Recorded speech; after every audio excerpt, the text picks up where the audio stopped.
Hello everyone, সবাইকে শুভ দীপাবলি। আগের video তোমাদের সাথে শেয়ার করেছি যে আমাদের উদ্দেশ্য হচ্ছে আজকে নৈহাটির বড় মাকে দেখতে যাওয়া। রাস্তা যখন একটু ফাঁকা থাকছে তখন চেরি কিন্তু একা একাই হাঁটতে শুরু করেছে। দূর থেকে যখন ভিড়ের মধ্যে ঢুকলো তখন কিন্তু চেরির দেখতে পেয়েছে।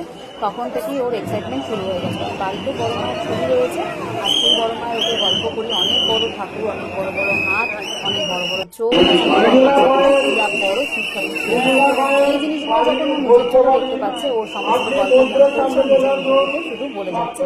আর ওর এই আনন্দটুকু দেওয়ার জন্য আমি কিন্তু এতটা সাহস নিয়ে আমি দেখতে যাওয়া, অনেক বছর ধরে দেখতে গেছে, খুব ভালো লেগেছে। তেমন একটা ভিড়ও ছিল না, খুব যে ভিড়গুলো আমরা অনেক আগে দেখতাম সেই ভিড়টা আমি পাইনি, আর তেমন একটা থাকাও ছিল না। মোটামুটি ছিল মেয়েদেরই ঠাকুর দেখার মতন। তাই শান্তিতে মেয়েকে নিয়ে একদম বাবা ঘরের মধ্যে উঠিয়ে রেখে দিয়েছে। আর মেয়েও খুব মজা করতে করতে সমস্ত ঠাকুর ওখানে দেখেছে। কেন বড় মাকে ছাড়া আরও অনেক বড় ঠাকুর রয়েছে, সেই ঠাকুরগুলোকে দেখতে দেখতে বলতে বলতে যাচ্ছিল। এত ভিড়ে তারপর ওখান থেকে মেলা বসেছিল, মেলা থেকে একটা বাঁশি কিনেছে। আর এই বাঁশি কেনার পর থেকে আমাদের মাথা খারাপ হয়ে গেছে, বাঁশি শুধু বাজিয়ে যাচ্ছে। তারপরে আমরা স্টেশনে এসেছি, ঠাকুর দেখা আমাদের প্রায় 9টা সাড়ে 9টার আগেই শেষ হয়ে গেছে।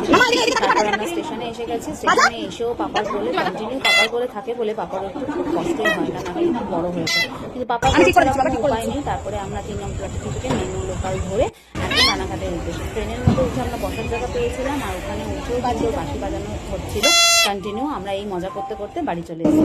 পরে দেখা হচ্ছে।